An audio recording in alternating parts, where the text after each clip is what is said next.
Thank you so much for staying tuned to Y254 TV. I am your host, Cheryl Blessing, and this is the Power Talk Show. This evening, we're talking about men and their emotions. We are finding out from you and from our guest live in studio, James Nyabera. We're finding out, should men cry? Is it okay for men to become vulnerable and for them to open up? And James has been giving us some amazing insight on his personal experience and the things that have led him to come up with a foundation named A Man Must Cry. And before we took a break, I posed the question. I asked you, sometimes the men that we have these days, because we don't have the healthy foundations of the systems of mental health crises. Mental health has come up in the past 10 years or so. I'd say 10, 15 years. That's when it's become a movement that people recognize and they take it seriously. Before that, we didn't have much awareness when it comes to mental health challenges, some of the issues that are related to our mental health. And therefore, hatukukuwa na hiyo system, because we've talked about, before we went to the break, we were talking about the importance of the childhood, the upbringing, the people around, and the systems in place to help boys figure out healthy outlets of their emotions and their frustrations, some of the things that they're dealing with. Because we have to acknowledge that growing up, it's not really easy. By the time you're a fully functional adult, I think it takes time. You're 25, your frontal lobe has fully developed. There are so many stages of life that happen, and some of these stages are a bit confusing than others.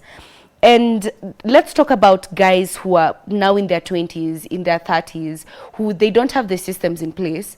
They've come up, they've realized, oh, there is something called mental health awareness, and now we have to figure out what are some of these challenges. We have to figure out what are coping mechanisms.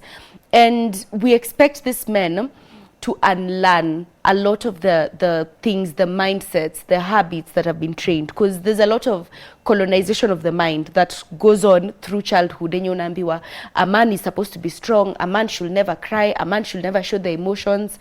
Then you get to your 20s, you realize, oh, a man can show their emotions, a man can be emotionally vulnerable. So talk to us about that, because that requires a lot of unlearning and then relearning all over again. And that's scary, because I already have the comfort of I've known this thing for 25 years. So why again should I start forgetting all these things and starting all over again? What's the benefit of learning healthy coping mechanisms? Well, that's a good one. I'll say for us men, we don't lack feelings.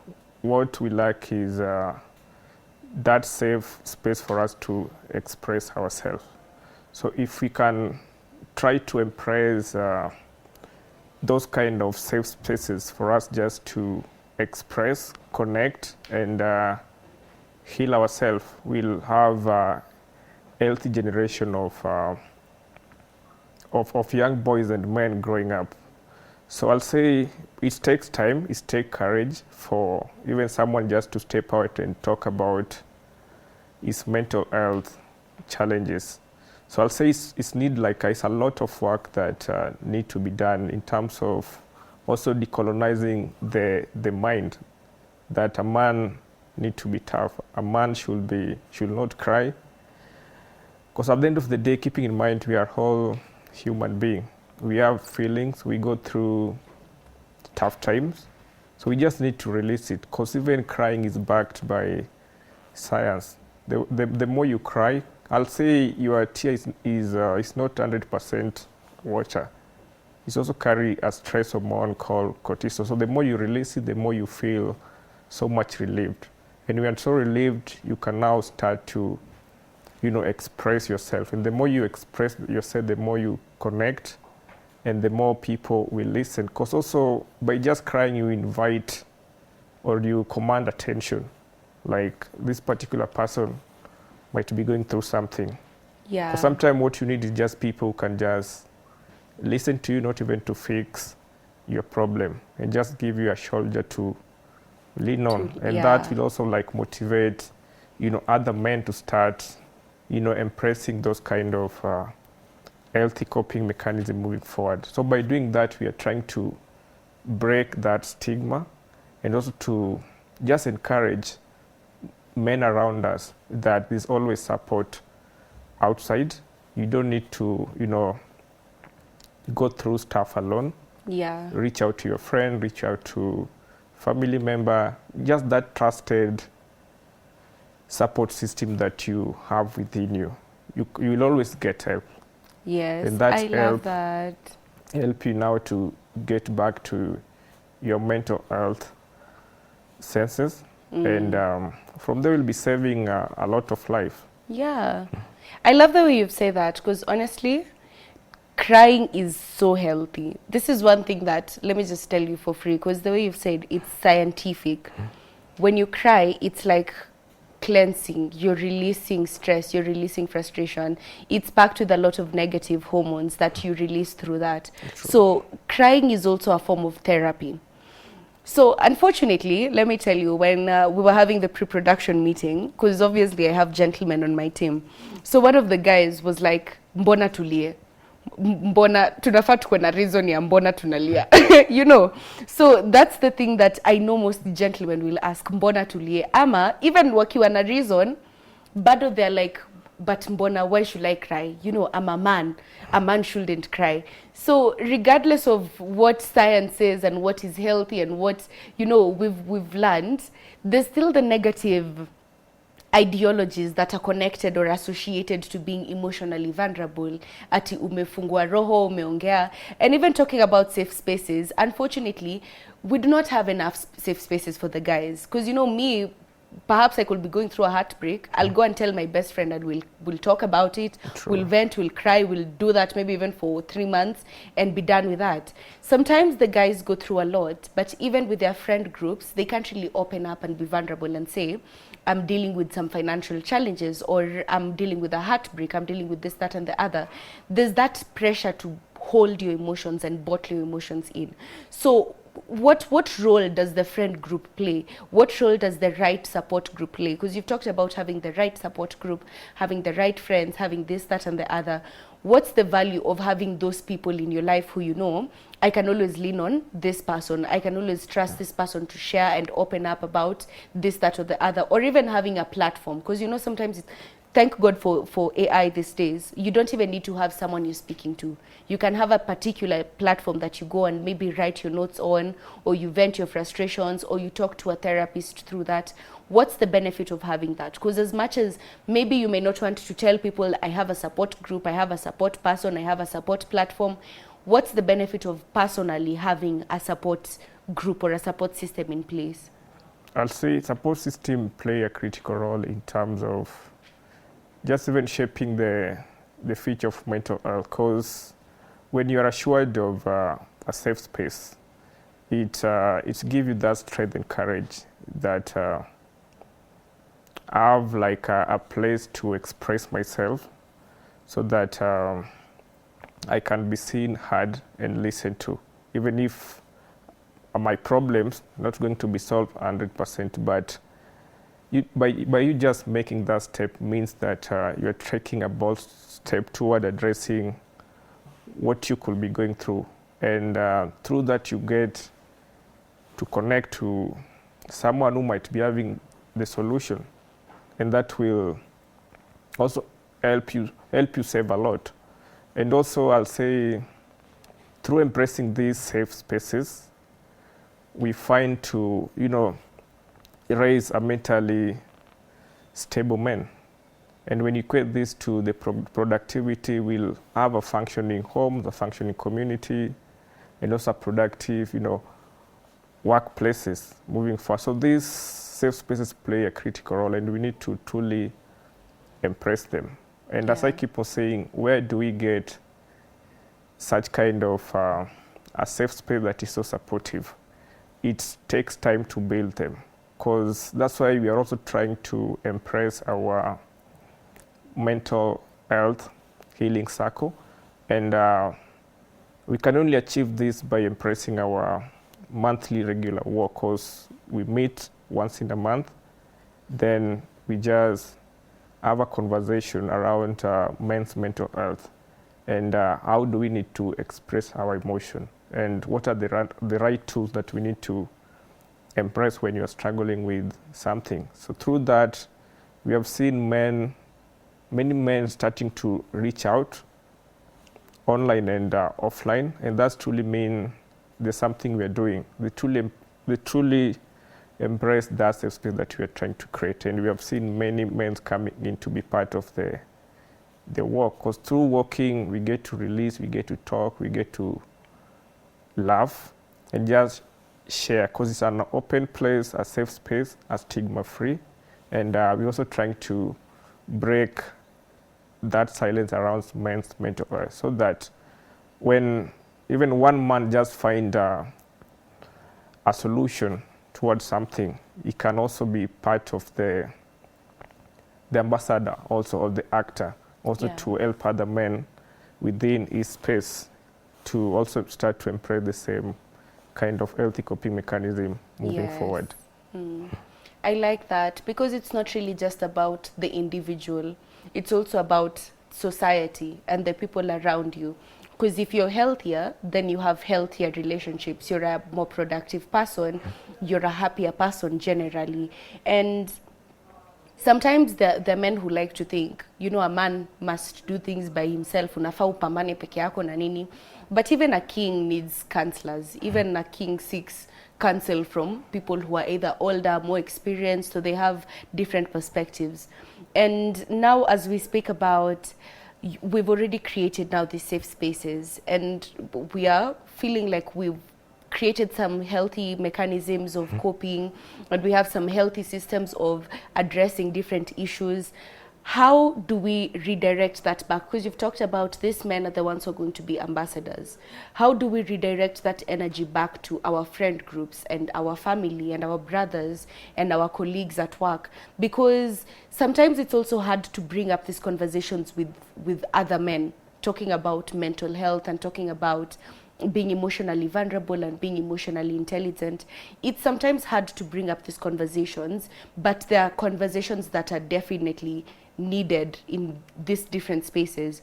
So how then do we become an advocate for the mental health as we translate the experiences that we've learned how to cope with that with our friend group, so that we continue passing on the message?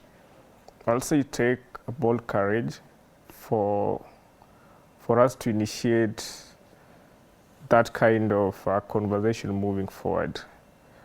But if you truly know the benefit of, you know, opening up the safe spaces, you'll always have the courage to just start initiating the conversation around mental health. And from there, you love people who connect with you. Because I truly embrace storytelling, because through storytelling, you get to connect with people. And through your story, they can also see themselves inside your story. And that creates that room for them to just open up more and more and connect. And through storytelling, you also have the advantage to mention like what has worked out for you or what has helped you with your mental health challenges. And from there now they can also start embracing those kind of, you know, reaching out like, hey, today I'm feeling badly off. Or what kind of healthy coping mechanism can I even impress? And with your knowledge, you're in a position like, could you please try this and that moving forward? If it's not working, we can now even refer you to now the trained professional to start managing you. Yeah. So through storytelling, I think it has power in terms of connecting people. Yeah. And the more we openly talk about our issues as men, it creates that safe space for also other men to start opening. Yeah. And through that, we connect and we see how best we can help each other moving forward. Yes, and get better.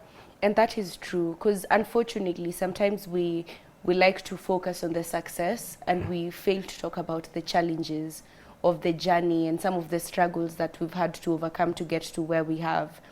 And that's something I'm hoping to see more and more of, especially coming from the men, because we need healthier ways of channeling frustrations and mental health issues, depression, anxiety, because we've seen a lot of negative expression of it in the world today.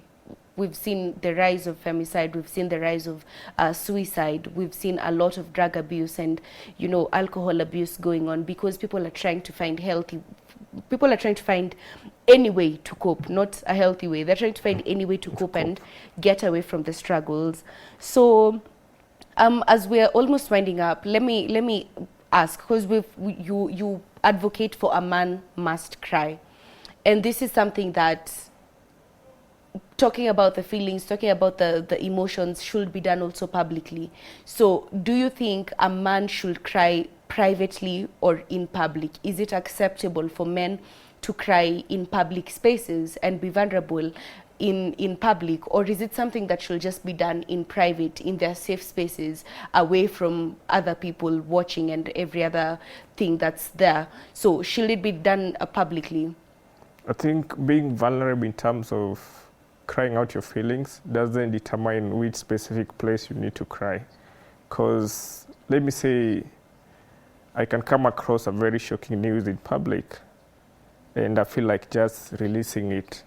So you'll take the opportunity, because I'll say a man must cry per se doesn't mean shedding tears per se, but that, that importance of just expressing how you're feeling at the moment for you to connect and get the necessary support. Yeah. So I'll say it doesn't matter which place are you.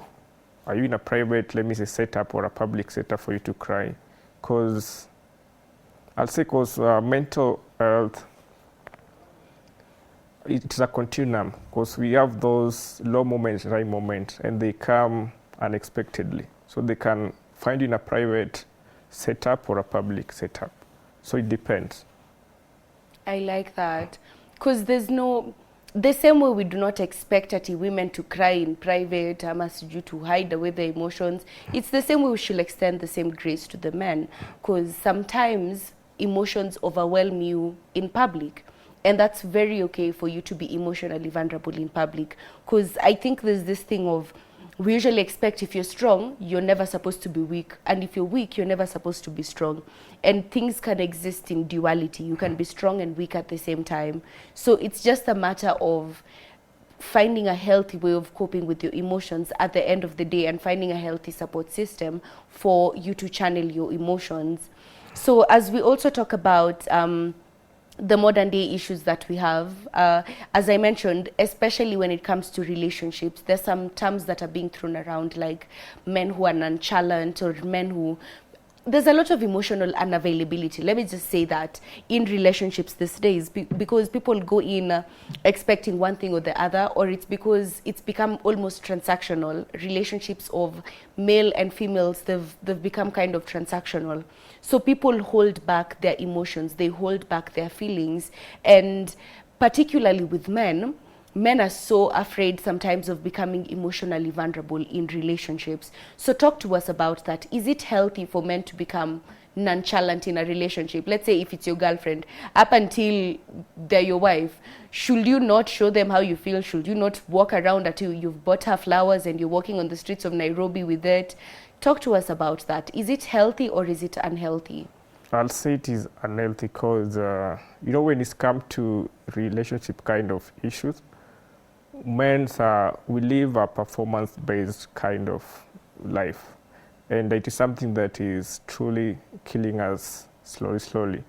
What if I'm in a position not even to provide for my girlfriend? Do I need to go and steal so that I can provide for her? Totally no. So I think also, because I'll say like the women also, they are like our mothers, our sisters.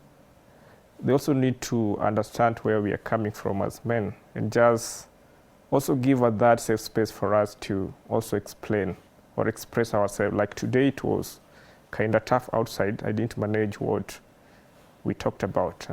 And from there, if she's that kind of a woman who truly understands and very supportive, and just creating that safe space for you to just accept the situation the way it comes, I think we'll have a very healthy kind of a relationship. But nowadays, with our modern kind of system and a lot of peer pressure on and off, men, we are getting it tough, because it is all about the performance-based kind of life. So it's providing for, so I also need to be in that position what if, let me say, the economy doesn't, favor you? What will you do? You'll see like now men ending up doing some risky behavior outside. And from there you can even end up, losing your life. And what is the benefit within your family or the community?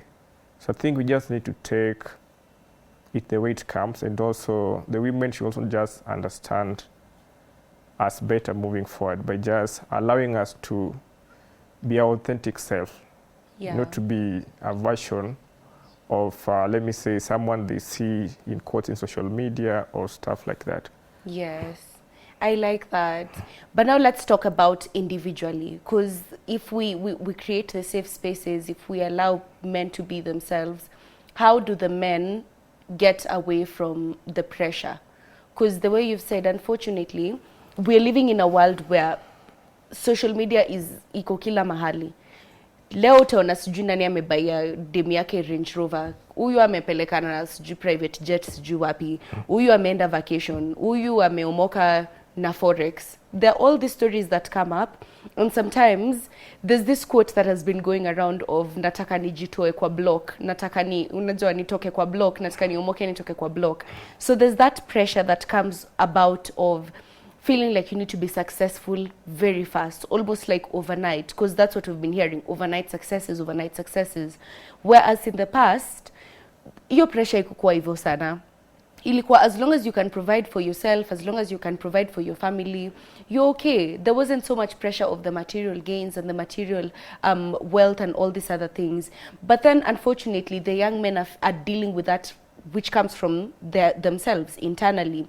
They hang around maybe guys who have more money, cars, flash things, and they feel the pressure to pursue all these things, and that also affects their mental health. So talk to us about that. How do we avoid putting ourselves in situations where we allow the pressure to affect us? All right. Individually, I do say good things that last take time. And for what I'll say, they just need to associate with the right people around them and just truly understand that what I'm chasing right now, is it something good for me, and am I using like the right means to acquire what I need to acquire at the moment? Because at the end of the day, if you're not using the right means to acquire what you want in life, you will end up depressed, because you start to compare your life. Oh, my friend is making it very, very quickly. Why not me? And that's when now you see like you need also to start doing some funny activity outside for you to gain those kind of wealth or the resources that you need for you to be on that level or at that level with, let me say, your friend, not knowing maybe it's also just putting much effort to have all that you have. So I think people should just move with their space, work within their timeline. There's no pressure. So long as you're doing the right thing, using the right means, the right channels, definitely you will get there when you keep the work and also just maintain consistency moving forward. Yes. I like that. Thank you. Because the only competition should really be your past self, who you were yesterday. True. That should be the only thing that keeps you going. So could you give us a parting shot for this conversation? Because you're advocating for a man must cry. This is because of your own personal experiences, the things that you have seen and the experiences that you've now learned from. So just give us a parting shot, because there's so many young men who are watching and they're still wondering, why should a man cry? Or why must I be emotionally vulnerable? Or how do I become emotionally vulnerable? Give us a parting shot for that and just some advice, and tell us where we can get you on social media. Well, thank you for the opportunity. And as I keep on mentioning, at a man must cry mental health movement, our theory of change is very, very simple. We say when men are given safe spaces to express themselves and have access to mental health support and encouragement from their families and communities, they will develop a healthy coping strategies, which will help us have a mental stability moving forward. So to those who are watching, it's high time we need to embrace opening up when we are going through the mental health challenges, because by you know, seeking that support doesn't necessarily mean you're weak. It means you are alive and your heart still beats. That's why you are seeking for that kind of support, because you are not alone. Whatever things you are going through or you experience at the moment, there's always support and there's always a shoulder that you can lean on. And I assure you, that's why A Man Must Cry is also stepping into the gap to challenge, address the harmful cultural norms that equate masculinity with emotional silence, so that we can raise a healthier generation of young boys and men moving forward. Yeah. Thank you. Yeah. Where can we find you on social media? In case social media, yeah. Facebook at James Nyabera, A Man Must Cry as well. On LinkedIn for professional connection networking, I go by James Nyabera, and also we have A Man Must Cry page. You can follow, connect, and be part of the movement, because as we mark also a World Suicide Prevention Month, we are planning for a mental healing walk. This just to create that, to sensitize the community, create awareness on urgency of addressing mental health, because globally, yeah. mental health is in a crisis, and it's high time we need to talk about it, to embrace it, so that we can have a healthier generation of men moving forward. Thank you. I really, really love that. So please feel free to reach out to James through his foundation and through his personal platforms. And do not ever feel like as a man you should not cry, you should not be emotionally vulnerable. It is okay. A man must cry, a man should cry, a man can cry. That is our parting shot this evening. It's been a very interesting conversation. Thank you so much for staying tuned. I'm sorry, unfortunately, I've not gotten time to sample your comments, but I really appreciate you taking the time to watch this. Thank you to the entire production team. And James, once again, thank you for coming. A pleasure. Yeah, we will see you next week. A repeat of this show is going to happen tomorrow between 1 and 2 p.m. So you can catch it on Y254, and it's also going to go on YouTube. So go to our platform there and follow us. So we'll see you again next week. I'm going to be live on Thursday between 7 and 8 as usual. I'll see you next Thursday. Bye.